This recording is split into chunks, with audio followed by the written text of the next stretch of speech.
لیکن ان لوگوں کے عقیدوں پہ جو میں حیران ہوں کہ جو کہ نعوذ باللہ معاذ اللہ اپنی ہی کتابوں کو غلط کہہ کے، اپنے ہی اماموں کو غلط کہہ کے تجھے صحیح کہہ رہے ہیں. یار کچھ تو حیا کر حسن اللہ، یار تو بالکل ہی یعنی کہ یار اب تو جتنا یعنی کہ میں حیران ہو رہا ہوں. تو تیری کتاب، تو کہتا تھا میری کتابیں دلیل لاؤ. اب دلیل دے رہا ہوں تیری کتابوں سے. تو جتنی تیری کتابوں سے دلیل دے رہا ہوں، تیرا چہرہ اتنا ہی مکروہ نظر آ رہا ہے، اتنا ہی جھوٹا نظر آ رہا ہے. یار تو اس قدر جھوٹا انسان ہے. قرآن کی نعوذ باللہ تو تحریف کرے، ٹھیک ہے، مولا علی کے قرآن کی تو باتیں کرے جو کہ تیرے پاس ہے نہیں، جھوٹ تو بولتا ہے، یہاں تک کہ تمہاری اپنی کتابیں تجھے جھوٹا ثابت کرتی ہیں. والذین آمنوا اشد حبا للہ، منع نہیں فرمایا. اچھا، اور اس کو بعد میں منع کیا گیا. اور یہ جو آپ نسبت دیتے ہیں نا کہ جنگ خیبر کے موقع پر رسول اللہ صلی اللہ علیہ وآلہ وسلم نے اس کو منع کیا، یہ ایک جھوٹ ہے، ایک تہمت ہے. پہلی بات ہے کہ متعے کی جو حلیت ہے وہ قرآن میں. اعوذ باللہ من الشیطان الرجیم، بسم اللہ الرحمن الرحیم. آمنت باللہ ورسولہ هو الاول والآخر والظاہر والباطن وهو علی کل شیء علیم. رب اشرح لی صدری ویسر لی امری واحلل عقدۃ من لسانی یفقہوا قولی. معزز ناظرین، بھائیوں بہنوں بزرگوں، السلام علیکم. سلسلہ دجالی فتنوں کے حوالے سے جیسا کہ میں حسن اللہ یاری کی ویڈیوز اسی کی کتابوں سے اس کو ایکسپوز کر رہا ہوں، تو آج ایک اور اسی کی کتاب سے اس کا ایک جو جھوٹ ہے اس کو بے نقاب کرنے جا رہا ہوں. یہ ویڈیو ابھی آپ کے سامنے چل گئی ہے اور آپ نے دیکھ بھی لی ہے. تو اس ویڈیو میں ایک شخص اس سے پوچھتا ہے کہ متع کو حرام قرار دے دیا تھا جنگ خیبر والے دن نبی پاک صلی اللہ علیہ وسلم نے.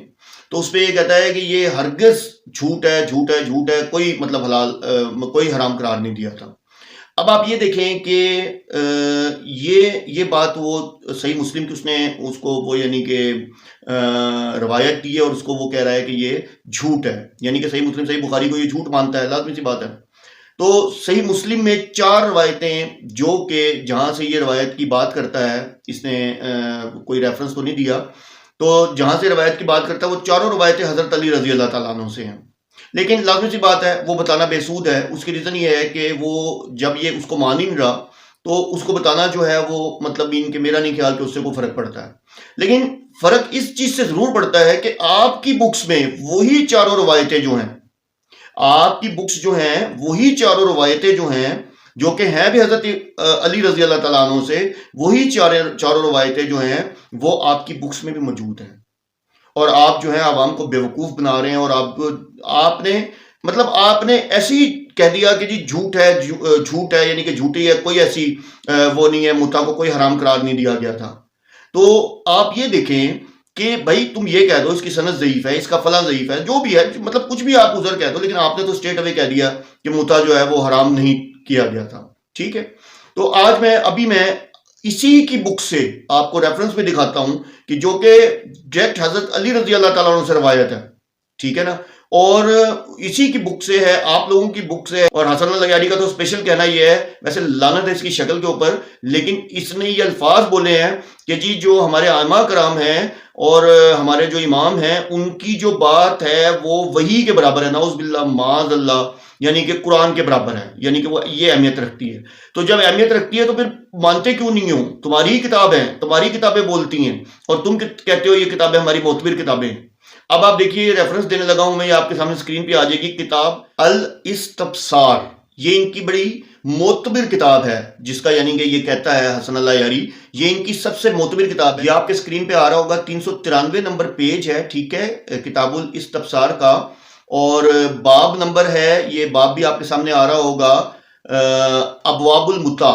ٹھیک ہے، اور اس کا جو چیپٹر ہے وہ باب تحلیل المتع ہے، یعنی کہ متع کی تحلیل کے حوالے سے نا باب ہے. اور اس کی جو حدیث ہے وہ ہے 3593 نمبر حدیث ہے. یہ آپ کی سکرین پہ آ گئی ہوگی. اور یہ کس سے روایت ہے؟ یہ روایت ہے جی محمد بن احمد بن یحییٰ عن ابی الجوزا و عن الحسین بن علوان عن عمری و بن خالد عن زید بن علی عن ابایا عن علی، یعنی کہ حضرت زید رضی اللہ تعالیٰ عنہ نے اپنے والد صاحب سے سنا، کالا کہا حرام کیا رسول اللہ صلی اللہ علیہ وآلہ وسلم الحوم الحمری، یعنی کہ کھوتے اور جو گدھے کا خچر کا گوشت تھا اس کو گھوڑے کھوتے کا گوشت حرام کیا. الاہلیات و نکاح المتاع، یعنی کہ حرام کیا اللہ کے رسول صلی اللہ علیہ وسلم نے کس کو؟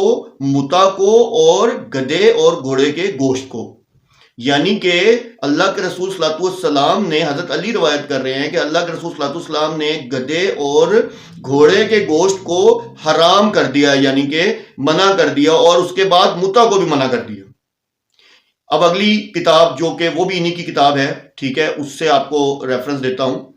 اگلی کتاب ہے تہذیب الاحکام، وہ بھی انہی کی کتاب ہے جو کہ ابو جعفر محمد بن عبد الرحمن انہوں نے لکھی ہے، عبد الرحمن توسی یعنی کہ جو ان کے تھے، جس کی کتاب کو یہ معتبر کتابوں میں سے کہتا ہے.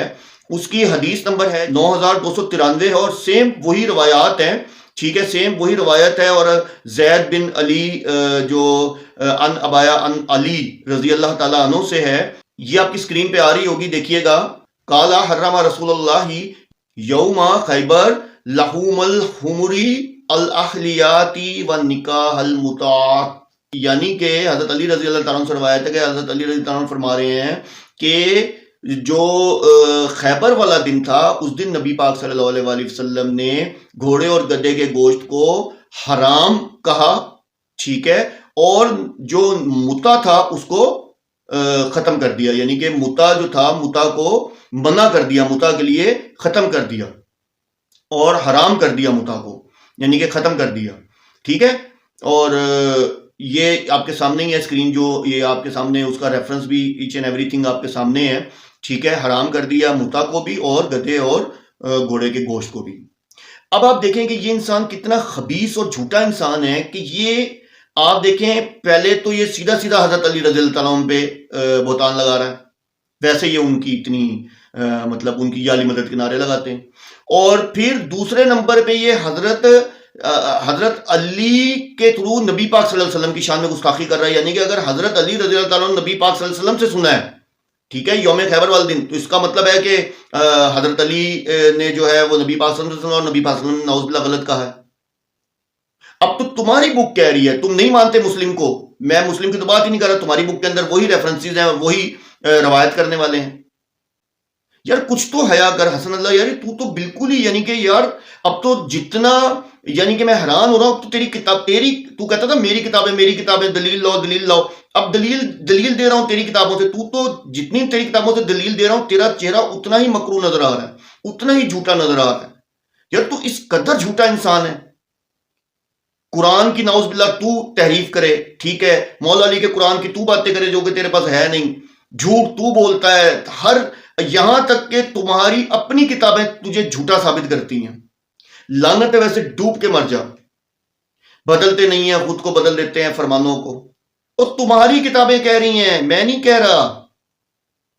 اور شیعوں تم تو ہوش کے ناخن لو، ابھی بھی نیچے میسج کر رہے ہو مناظرے کا. لعنت ہے تم لوگوں کے اوپر بھی کہ ابھی بھی میسج کر رہے ہو، جبکہ میں نے پچھلی ایک ویڈیو تم لوگوں کے خاطر بنائی، اور اس میں میں نے واضح کہا کہ بھائی آؤ مجھ سے مناظرہ کرو. دوبارہ کھلا چیلنج دیا اور کہا کہ یہ آخری دفعہ میسج کر رہا ہوں، بانسبت تم اس کے کہ یہ میسج اس تک پہنچاتے، میری ویڈیو اس تک پہنچاتے، بلکہ الٹا تم مجھے یعنی کہ نیچے میسج کرو مناظرہ کر لے، وہ تیری یہ کر دے گا، وہ تیری شلوار پھاڑ دے گا. یار لعنت ہے تم لوگوں کی زبان کے اوپر اور تم لوگوں کے اوپر، واقعی تم لوگوں کے دل میں جو مہر لگ چکی ہوئی ہے. خیر تم لوگوں کی مہر سے مجھے کچھ لینا دینا نہیں، لیکن اس طرح کے خبیث انسانوں کو میں بے نقاب کر کے ہٹوں گا. اور حسن اللہ یاری میں نے تجھے کہا تھا میں تجھے چھوڑوں گا نہیں، میں تیرے پیچھے ہوں، میں تیری ایک تیرا جھوٹ جو ہے نا وہ بے نقاب کروں گا، اور تجھے تیری اصل حقیقت جو ہے، جو تیرے ہی علماء کہتے ہیں تو MI6 کا ایجنٹ ہے، یہ انشاءاللہ عزوجل پروف ہو جائے گا. اور تیرا جھوٹ جو ہے میں بے نقاب کر چکا ہوں، 28 ویڈیوز بنا چکا ہوں، ٹھیک ہے نا، اور اس میں تیری ہر ویڈیو میں تیرا جھوٹ بے نقاب کیا ہے. یہ تو ان کے دلوں پہ مہرے ہیں، ان کی عقلوں پہ مہرے ہیں، شخصیت پرستی پہ یہ لوگ کھڑے ہوئے ہیں، ورنہ اب تک تو تجھے جوتے مار کے تیرا میرا خیال سے چینل بند کرا دیتے ہیں یہ لوگ. لیکن ان لوگوں کے عقیدوں پہ جو میں حیران ہوں کہ جو کہ نعوذ باللہ معاذ اللہ اپنی ہی کتابوں کو غلط کہہ کے، اپنے ہی اماموں کو غلط کہہ کے تجھے صحیح کہہ رہے ہیں. استغفر اللہ معاذ اللہ. یا اللہ ہم سب کو اس دجالی فتنے حسن اللہ یاری سے محفوظ فرما. وآخر دعوانا الحمدللہ رب العالمین.